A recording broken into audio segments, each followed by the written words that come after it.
Seorang pemilik parkir sepeda motor heran setor 600.000 ke Dishub per bulannya. Pasalnya, lahan parkir itu adalah rumahnya sendiri yang berada di dekat stasiun Cakung, Jakarta Timur. Pemilik lahan parkir stasiun tersebut bernama Abdul Qadir, 42 tahun. Baru-baru ini ia mengaku bahwa dirinya harus membayar ke dinas perhubungan untuk meminta izin. Kami izin ke Dishub aja, per bulannya ada yang minta 600.000, itu kena bulanan. Itu biaya izin aja sebenarnya, ujar Qadir saat ditemui ke kediamannya Senin 29 Januari 2024. Qadir tak menampik bahwa dirinya heran dengan adanya biaya untuk izin parkir.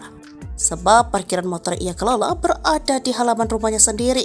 Padahal ini kan parkiran motor, fasilitas pribadi. Kita enggak pakai akses jalan pemerintah, ini tanah pribadi, jelasnya dikutip tribunjatim.com dari kompas.com.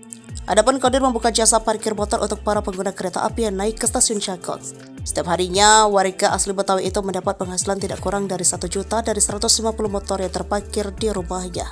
Per motor kami beri tarif 5.000 dari pukul 5 sampai pukul 12. Semuanya kami jaga sampai kereta terakhir jam 12.15. Kalau menginap itu 15.000, kata Qadir. 150 motor sehari, jadi total kotornya itu bisa 1 juta tidak kurang, lanjutnya. Awalnya rumah dan halaman yang dijadikan Qadir sebagai lahan parkir adalah milik ayahnya yang bernama Pak Haji. Nama rumah dan halaman itu telah dibagikan oleh Pak Haji ke anak-anaknya.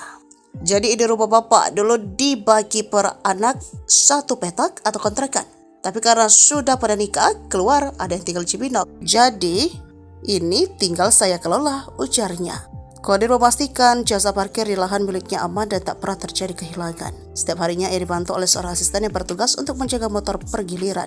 Yang penting jangan kunci stang, jadi boleh diatur, yang penting kami pasti aman. Alhamdulillah sejauh ini nggak pernah terjadi kehilangan, paling helm tertukar, pungkasnya.